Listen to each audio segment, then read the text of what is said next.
Bonsoir à tous. Moi, c'est Edith. Je suis super contente d'être là. Donc, merci pour l'invitation. Et ce soir, ce dont j'ai envie de vous parler, c'est de vous montrer comment j'ai fait ma réalisation pour le Hackaviz. Il y a de la latence. Ouais. Ça marche mieux au retour. Voilà. Je me présente juste en 2 mots. Moi, de formation, je suis ingénieure en informatique. J'ai travaillé dans le conseil et maintenant je suis freelance. J'aide les gens à voir leurs données, que ce soit sous la forme d'outils d'exploration ou aussi pour les communiquer de manière un petit peu originale, raconter des histoires à propos de leurs données. Et je suis aussi bénévole pour une association qui s'appelle Viz for Social Good, dont je vous parlerai un petit peu après. Et du coup, avec eux, j'organise principalement à Montpellier des mini-hackathons pour faire des visualisations de données sous un format 2h30, 3h. Pour embarquer plein de gens comme vous et les faire travailler, un petit peu comme vos ateliers sur Détroit.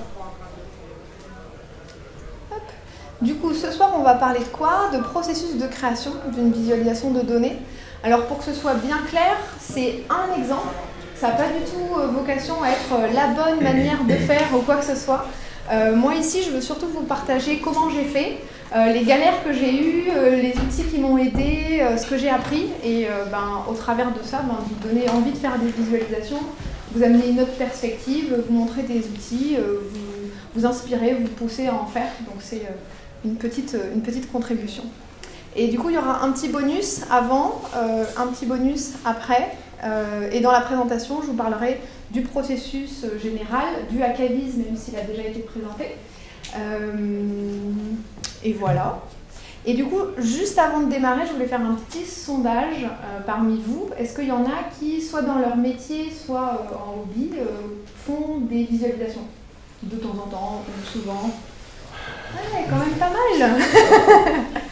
Et est-ce qu'il y en a qui, s'ils sont curieux, mais ils n'ont jamais trop mis le premier pas? Ok. Et du coup, les autres? D'accord. On ne demandera pas, on ne posera pas de questions. Ça marche. Hop. Alors, petit moment un peu pour s'échauffer avant de rentrer dans le vif du sujet. J'avais envie de vous partager des projets ou des visualisations que moi j'aime beaucoup, donc j'espère que ça vous inspirera, ça vous donnera des idées. Et je les ai sélectionnés sur un thème un peu particulier. Moi, à titre personnel, j'aime beaucoup les projets et les initiatives qui ont un impact positif sur la société ou l'environnement. Donc c'est un petit peu comme ça que je les ai choisis. Et pour vous prévenir aussi, je vais vous montrer du coup plein d'exemples, plein d'outils. Vous aurez les supports après, vous pourrez cliquer partout pour aller voir le détail, donc pas la peine de noter si jamais vous aviez voulu. Donc le premier exemple, c'est un projet super intéressant qui s'appelle Our World in Data, ou Notre Monde en Données. Et c'est un collectif, je crois, en Angleterre, qui travaille à investiguer un petit peu les tendances et les évolutions du monde sur plein de sujets et qui essaie aussi de casser un petit peu les idées reçues qu'on peut avoir sur l'évolution du monde. Cet exemple-là, il montre l'évolution de la population qui vit dans l'extrême pauvreté. Et on pourrait se dire en ce moment, ah mais tout va mal, tout est pire qu'avant. Et en fait, on se rend compte à la fois qu'on est beaucoup plus d'humains sur Terre aujourd'hui qu'en 1800, mais aussi que la proportion de personnes qui vivent en extrême pauvreté, en fait, elle est beaucoup plus faible qu'avant. Donc c'est un projet super intéressant, ils font plein d'articles sur plein de sujets, à partir des données et en faisant des visuels. Donc c'est une super inspiration si vous voulez creuser un peu plus.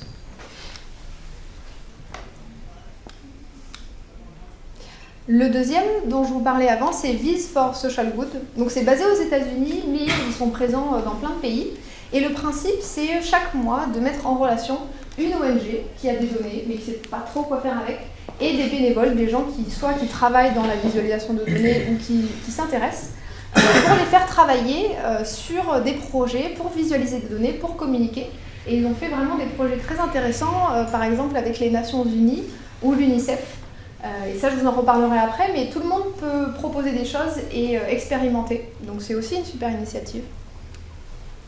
La troisième, c'est un article du National Geographic qui ont été collectés plein de données pour investiguer un petit peu ce qui se passe autour de la pollution maritime et des rivières. Et ils utilisent une technique qui s'appelle le scrollytelling. C'est la combinaison de scroll, quand on fait ça à l'infini, et de storytelling, raconter des histoires. Donc en fait, le lecteur vient faire défiler les différentes étapes de l'histoire et le graphique se met à jour derrière. Donc c'est une technique assez intéressante qui est utilisée pas mal dans le journalisme. Donc je vous invite à aller voir l'ensemble de l'article. Et le dernier, c'est sur une note beaucoup plus scientifique pour le coup. C'est une étude qui a été réalisée pour voir comment les médecins prenaient des décisions en très peu de temps sur comment opérer un patient en fonction de l'état de ses artères. Donc là, je ne vous fais pas de spoil, si vous êtes intéressé, vous irez voir.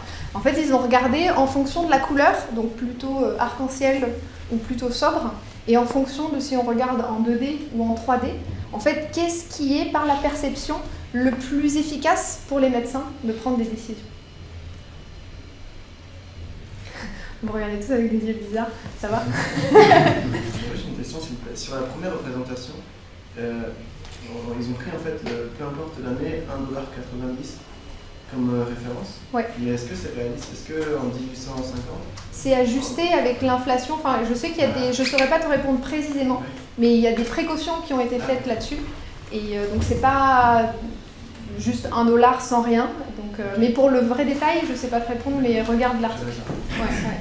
Généralement, ils sont assez solides sur les sources et les extrapolations. Okay. Donc ça va, vous êtes plus échauffés? Oui, bon, on va rentrer dans le vif du sujet. Du coup, quand on commence une visualisation de données, ça peut être pour plusieurs raisons. On peut vouloir répondre à une question spécifique, on veut comprendre peut-être un jeu de données, c'est des données qu'on veut communiquer, par exemple le résultat d'une étude, ou on veut faire prendre une décision à quelqu'un. Et les grandes étapes que moi j'y vois là-dedans sur comment faire, il y en a 4. C'est d'abord acquérir et nettoyer les données. Ensuite, on va les analyser, on va les explorer pour comprendre un petit peu ce qui se passe. Et une fois qu'on sait ce qu'on veut raconter, on va designer notre visualisation et on va la réaliser. Et donc ça, c'est une vision très personnelle, hein. Encore une fois, c'est mon ressenti, donc ne le prenez pas comme gravé dans la roche. C'était un peu ma vision sur les compétences clés en fait, qui sont nécessaires quand on réalise une visualisation. Et moi, ce que j'adore en fait, dans ce domaine, c'est qu'il faut savoir faire un petit peu de tout. Donc si on sait bien le faire, un petit peu de tout, c'est bien, mais il ne faut pas être effrayé, il faut aussi aller tester des nouvelles choses. Mais par exemple, sur l'acquisition et le nettoyage de données, ça va être plus de l'informatique, du traitement, du data wrangling, etc. Et après, sur l'analyse et l'exploration, peut-être plus de statistiques. Et ensuite, quand on passe au design et à la réalisation, on va être aussi sur des éléments de storytelling, de création d'interfaces et de développement, d'utilisation d'outils. Et à titre personnel encore, moi, ce que je vous recommande en termes plutôt d'état d'esprit sur ces étapes-là, c'est à la fois d'être très curieux et empathique par rapport au public à qui vous vous adressez et de vraiment aller chercher pourquoi cette question, aller essayer d'aller chercher plus de contexte et vraiment avoir une approche, prendre des initiatives sur les données que vous avez, est-ce qu'il n'y en aura pas d'autres et comprendre pourquoi. Et ensuite, sur la partie réalisation, c'est intéressant aussi de travailler en faisant des prototypes, en testant, en montrant son travail, en itérant. Et du coup, c'est pour ça aussi que j'adore ce domaine-là, parce qu'il faut savoir faire un petit peu de tout.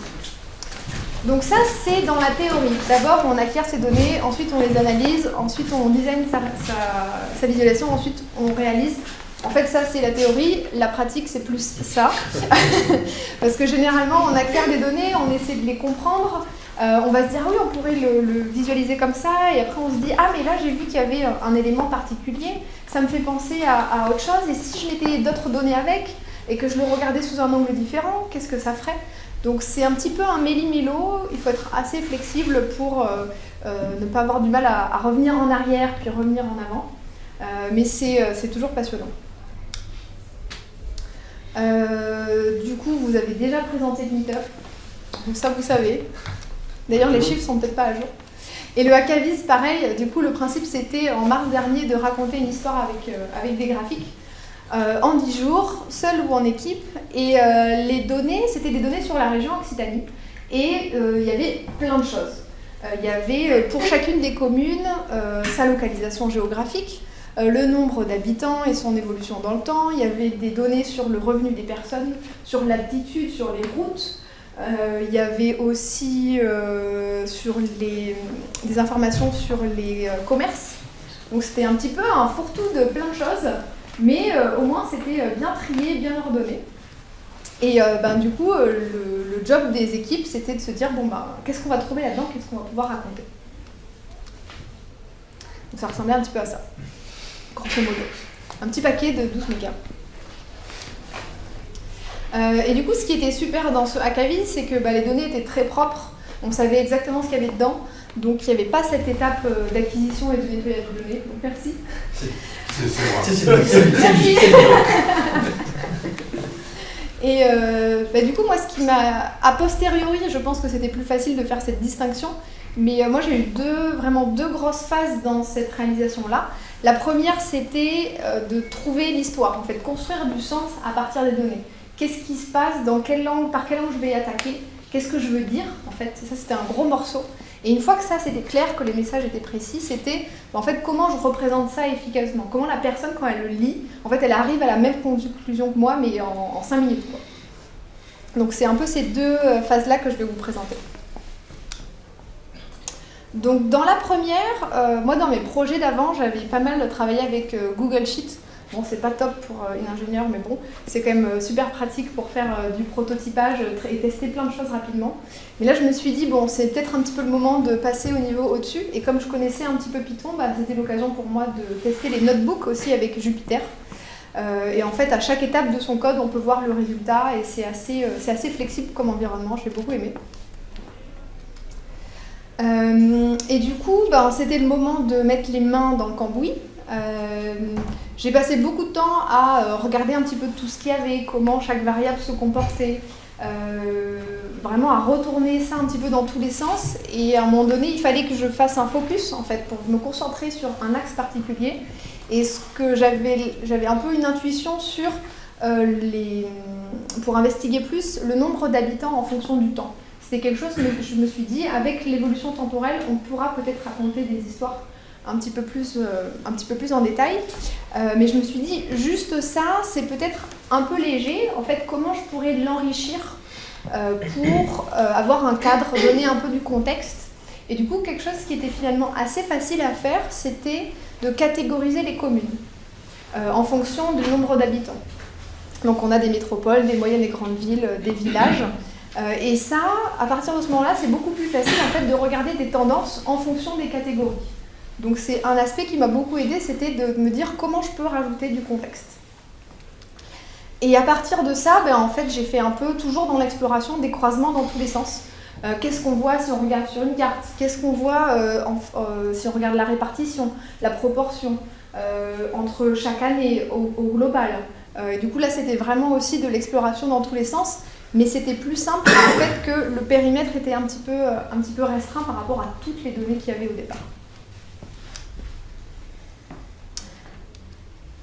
Et du coup, en faisant ça, j'ai trouvé 4 messages clés qui me paraissaient importants et que j'avais envie de transmettre. Le premier, c'était que la population en Occitanie, elle a largement augmenté entre 68 et 2014. C'était les deux extrêmes de l'évolution des populations qu'on avait disponibles dans les données. Et surtout dans les bourgs et les petites villes. La deuxième, c'était que les villages représentent la majeure partie du territoire en superficie. Qu'en proportion de la population, en 68, les villages étaient en première place. Et en fait, ça a beaucoup changé. Et en 2014, c'était plutôt les petites villes qui passaient devant. Et en quatrième, c'était que en fait, l'évolution de la population, ça a beaucoup plus de sens si on le regarde par rapport à la géographie et au taux d'évolution pour chacune des communes. Et du coup, en regardant ça sur une carte, on voit vraiment le phénomène de périurbanisation. C'est-à-dire qu'autour des grandes villes, c'est là où le taux d'évolution des communes est le plus fort. Du coup, la petite croix, c'est pour les erreurs à ne pas faire. Attention. Ici, sur cette première phase d'exploration, là où j'ai perdu énormément de temps, c'est que j'ai voulu prototyper avec D3, en sachant que je commençais à apprendre cet outil. C'était une mauvaise idée. Ça a pris beaucoup de temps et parce que je connaissais pas bien l'outil, c'était beaucoup trop complexe en fait pour prototyper dans cette phase d'exploration là. Et je me suis rabattue sur un outil que vous connaissez tous et qui est gratuit, qui est un papier et un crayon.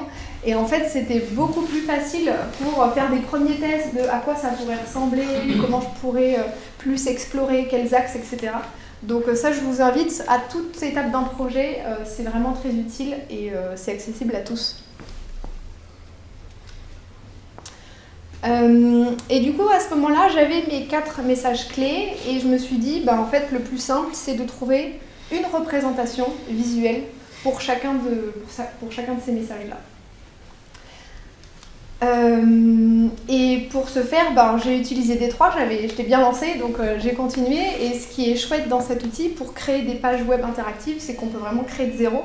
Donc ça veut aussi dire que ça peut prendre du temps au début quand on apprend. Mais ça permet aussi de faire des choses qui sont très personnalisables, de vraiment aller changer des choses dans le détail. Donc ça, c'était vraiment sympa. Et voilà, après c'est plus chronophage qu'un outil existant et il faut coder. Bon.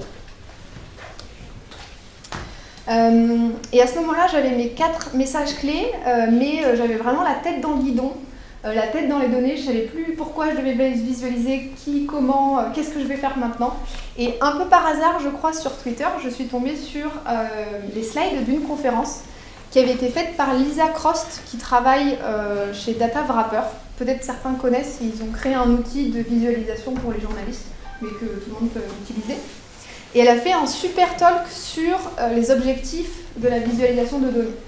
Et en gros, dans ce talk-là, elle dit que quand on crée une visualisation de données, il faut se demander pourquoi et à qui on parle, et qu'il y a 3 buts qu'on peut poursuivre dans un ordre d'importance qui va être différent en fonction des cas.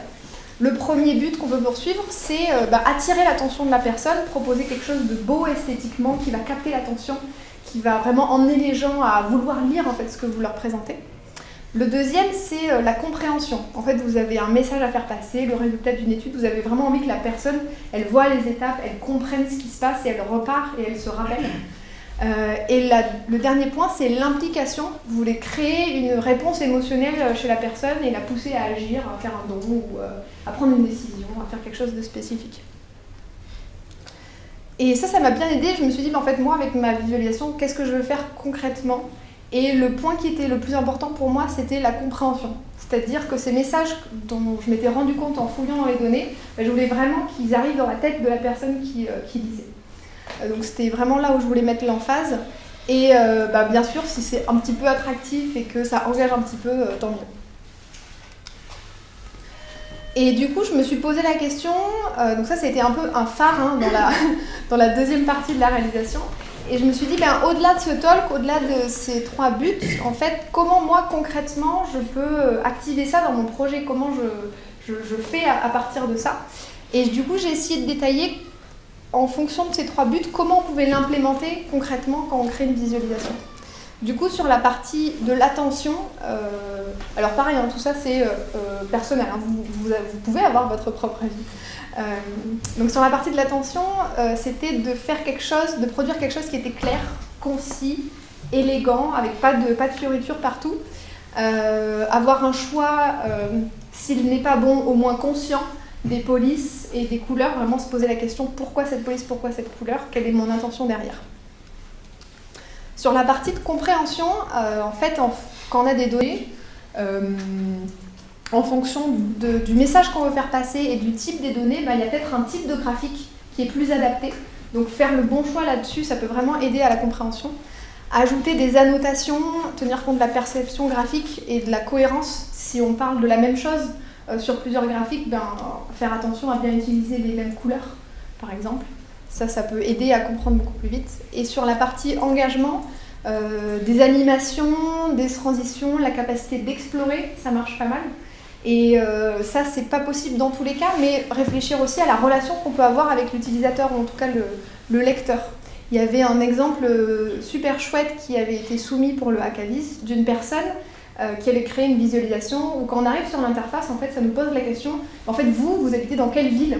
Et donc on rentre sa ville, et là on avait des visualisations qui étaient faites. Donc c'est une approche qui peut être intéressante aussi pour créer de l'engagement. Et du coup là, avec quelques exemples, je vais vous montrer comment j'ai essayé d'utiliser ces aspects-là en créant des visualisations pour chaque message. Du coup, sur la partie compréhension, je vous l'illustre avec le message 3. C'était que, donc en proportion de la population, entre 68 et 2014, avant les villages étaient à la première place, et ensuite c'était plutôt les bourgs et les petites villes qui sont passées. Et du coup, j'ai essayé de le représenter avec un graphique qui montre l'évolution, avec juste un trait pour montrer vraiment la tendance d'évolution. Donc c'est pas exhaustif, de l'évolution entre les deux dates, mais le message que je voulais faire vraiment passer, c'était entre 68 et 2014, quelle est la tendance. Donc un trait qui monte, c'est que ça monte, un trait qui descend, ça descend. Globalement, c'est assez clair, j'espère. Et le fait de rajouter des annotations à l'endroit où je voulais que la personne regarde, ça permet aussi qu'en regardant, l'œil est attiré par l'annotation et on va voir certaines choses en particulier. Donc ici, j'ai essayé de travailler le fait de mettre la bonne représentation et de mettre des annotations pour que ce soit plus simple à comprendre. Le deuxième exemple, c'est sur l'engagement. Quand j'ai montré que la population en Occitanie elle avait largement augmenté, j'ai mis juste une petite animation en fait. Donc on avait des données sur 4 années différentes, entre 68 et 2014. Et du coup là, l'idée c'était de mettre juste en fait un tout petit peu de suspense au début. Ça s'affiche au fur et à mesure, comme ça l'utilisateur se dit mais qu'est-ce qui se passe après? Est-ce que ça monte? Est-ce que ça descend? Donc c'est un tout petit exemple d'engagement, mais ça peut apporter un petit plus. Et toujours sur la partie compréhension, j'ai fait plusieurs graphiques du coup, qui parlaient des catégories de villes, et du coup de bien faire l'effort de garder le même code couleur partout pour que l'œil se rappelle bien ah oui ça c'était ça, c'est cohérent. Et le dernier exemple que je voulais vous montrer aussi, c'est sur le fait qu'en fait, l'évolution de la population, on comprend beaucoup mieux si on regarde à propos de la géographie et du taux d'évolution. En fait, ça marche vachement bien sur une carte. Et du coup, ici, en mettant un taux d'évolution positif en vert, on se rend compte que c'est en fait autour des grandes métropoles que les taux d'évolution sont les plus forts. Et du coup, en rajoutant aussi des annotations sur là où on veut que la personne regarde et avoir un titre qui dit ce qu'on veut montrer, ça permet aussi une compréhension un petit peu plus rapide. Le dimanche soir, j'ai envoyé ma réalisation à Caviz et après, je l'ai montré à des gens de mon entourage. Et ils m'ont dit « mais ça, t'aurais pu faire ça comme ça et ce truc-là, je comprends pas ». Et en fait, dès que vous faites quelque chose, même si c'est un prototype, je vous encourage vivement à le montrer à d'autres gens, que ce soit vos collègues, vos femmes, vos enfants, votre mari, votre frère. En fait, des retours utilisateurs, c'est super utile. Et moi, j'ai travaillé toute seule, donc peut-être que dans un groupe, c'était différent. Et d'avoir un œil extérieur, à tout moment, ça vous apportera plus que vous, votre avis, en train de travailler dessus. Donc, je vous encourage vivement à tester tôt, avant de faire votre rendu, par exemple.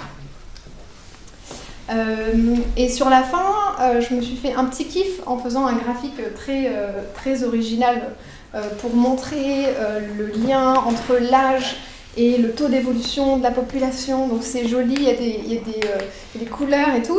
Mais quand je l'ai montré à des gens, ils me disent mais j'ai mis 5 minutes à comprendre ton truc là, c'est bizarre. Donc j'ai mis des annotations pourtant, mais vous ne comprenez pas, moi je comprends. Donc c'est toujours intéressant aussi de se dire en fait c'est qui son public. C'est quoi son niveau de connaissance des graphiques? Est-ce que c'est des gens qui vont vouloir chercher le pourquoi, ou est-ce qu'ils ont juste 5 minutes et en fait il faut faire vraiment très simple, et aussi trouver le compromis entre quelque chose de très original et l'effort que vous mettez pour faire comprendre.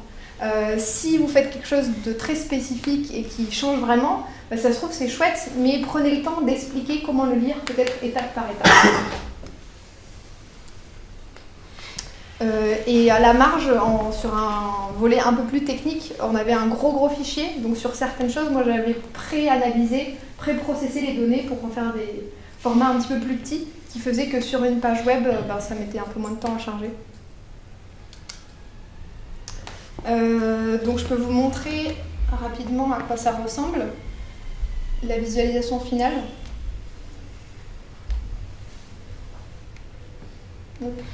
Donc je me suis améliorée depuis sur les pages web.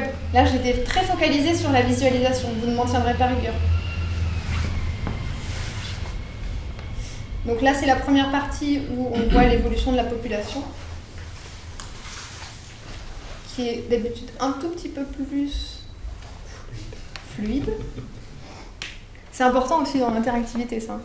Parce que l'interaction saccadée, c'est peut-être moins bien que pas d'interaction du tout. Là, donc on voit l'évolution avec une carte sur la superficie et l'évolution de la proportion comme je vous ai montré tout à l'heure. Et un petit peu de blabla.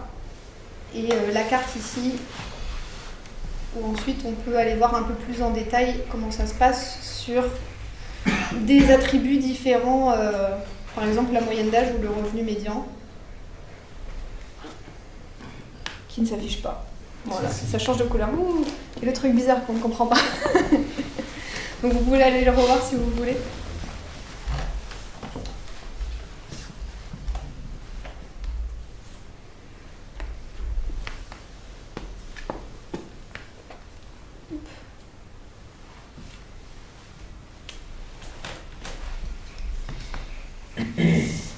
Donc voilà ce que je voulais vous dire sur le processus, donc n'hésitez pas juste après si vous avez des questions. Je vous redis, voilà, c'était vraiment un exemple, il y a sûrement plein de méthodes, etc. Mais si déjà ça peut vous donner envie de créer des choses ou de nouvelles idées, ben, j'aurai atteint mon objectif. Et ben, du coup, il nous reste le petit dernier bonus à voir ensemble. Il n'y a qu'une personne qui a dit « j'aimerais bien essayer de faire des visualisations », donc c'est pour toi. Mais j'avais envie aussi de vous partager des ressources qui, moi, m'ont beaucoup aidé et qui m'aident toujours en fait, à me former maintenant. Donc ça, c'est une visualisation à propos des outils de visualisation que vous pouvez retrouver, je vous ai mis le lien. Et en fait, il y a plein de ressources à la fois pour s'inspirer, des ressources pour apprendre, des outils qui sont utiles, des ressources aussi pour s'entraîner, qui sont super intéressantes.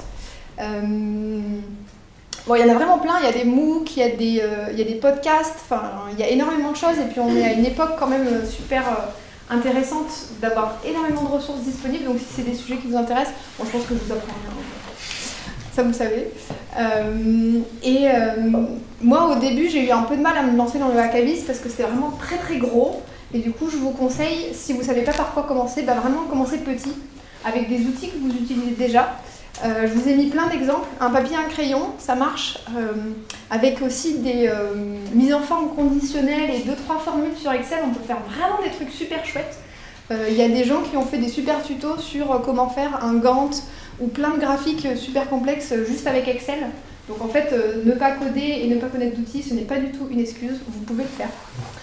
Et il y a plein d'outils comme DataWrapper ou autres qui permettent vraiment en 3 clics avec des données de tester plein de formats de représentation. Donc c'est vraiment à la portée de tous. Et ce qui est intéressant aussi et que j'essaye de faire régulièrement, c'est pratiquer en fait, refaire tout le temps. Et il y a plein d'opportunités que je vous ai mis dans les ressources avant aussi pour le faire régulièrement. Il y a des initiatives comme Makeover Monday, donc il faut un peu parler anglais. Mais c'est des gens qui, chaque semaine, partagent un graphique qui existe déjà, avec les données qui vont avec, et vous disent, en fait, pourquoi vous pensez que ce graphique il marche, ou il marche pas, et comment vous le feriez différemment. Il y a plein de gens qui partagent leur réinterprétation, entre guillemets, de ce graphique-là. Il y a un webinaire chaque semaine de gens qui font un peu des retours sur les graphiques de tout le monde. Et du coup, on apprend énormément, que ce soit sur sa réalisation ou ce que sur les autres on fait. Et il y a d'autres choses aussi sur Reddit. Il y a une channel Data is Beautiful. Ils font des battles tous les mois aussi. Vous pouvez partager vos réalisations, échanger avec les autres. Viz for Social Good, dont je vous ai parlé, c'est aussi un super exemple pour pratiquer, où en plus vous aidez une ONG, donc c'est trop bien. Et ce que je vous engage aussi, c'est à garder en tête les buts de la visualisation de données. Vous posez la question à chaque fois, mais pour qui je le fais et pourquoi ? Et ce qui m'est très utile aussi, c'est de tracer mes choix sur tous les projets que j'ai faits. En fait, pourquoi j'ai pris ce type de représentation, quels attributs j'ai encodés avec quelle forme visuelle. Et ça permet a posteriori de se dire « Ah oui, ça j'avais fait comme ça a bien marché, je pourrais le réutiliser. » Ou alors j'ai fait comme ça et en fait les gens ils n'ont pas compris, donc peut-être qu'il faut que je fasse différemment. Donc tous ces éléments-là peuvent vous aider à progresser dans ce champ très vaste. Voilà, je suis disponible si vous avez des questions. Et un dernier point, il y a un article aussi que j'ai fait sur Medium qui redit un petit peu tout ça. Donc si vous vous rappelez plus, si jamais ça vous intéresse, vous pouvez le retrouver, il y a le lien en début de présentation. Merci.